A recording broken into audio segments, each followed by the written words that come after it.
Okay, now we have the long grain. There's the bottom, there's the top. I'm only going to plane the top. If the box sits nicely when assembled with just the top planed, then that's all I'm going to do.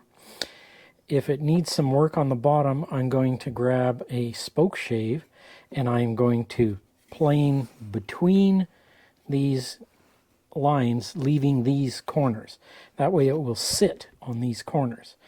And so the only boards I'll be planing are probably the left and the right side. And we'll just spoke shave a light curved hollow in there just to keep it off the desk so that it sits flat on the corners.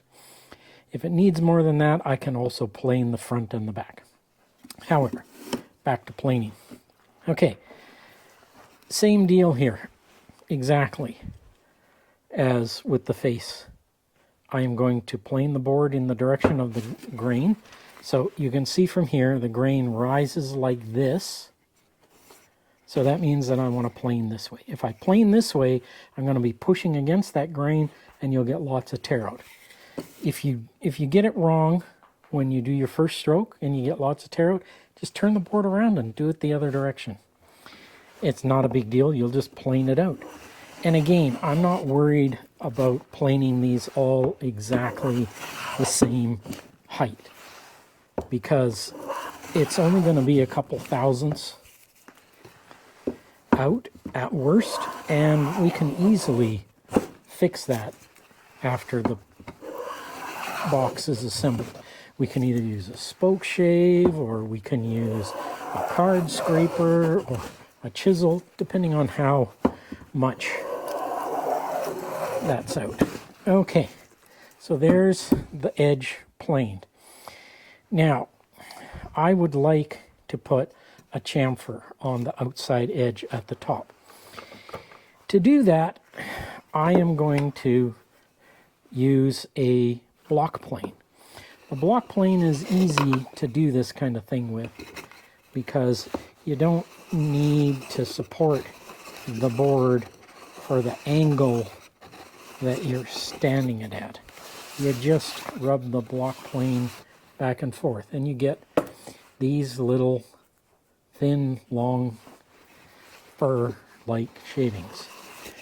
And all you do is you make a pass and then you change the angle of your plane a little bit. And all we want to do is create a slight rounded edge.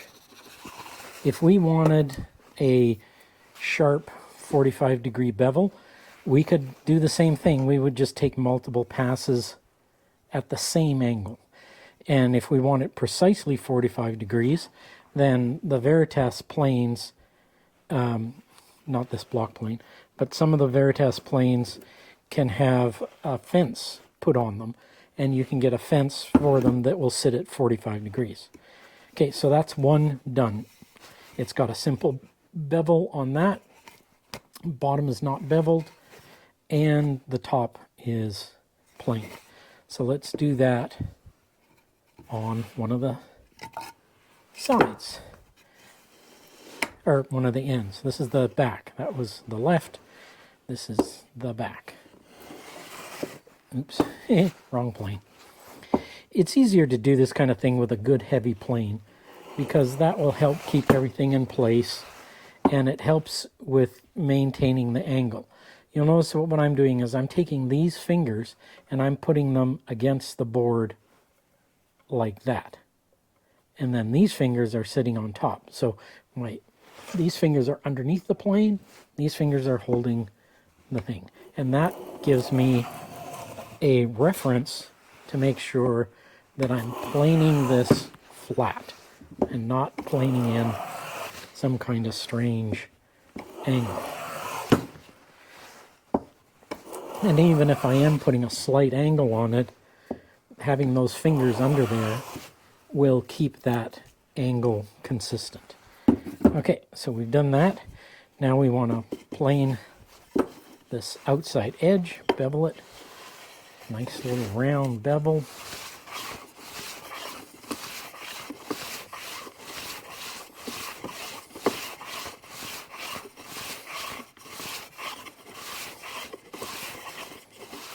And yes, we're taking plenty of shavings.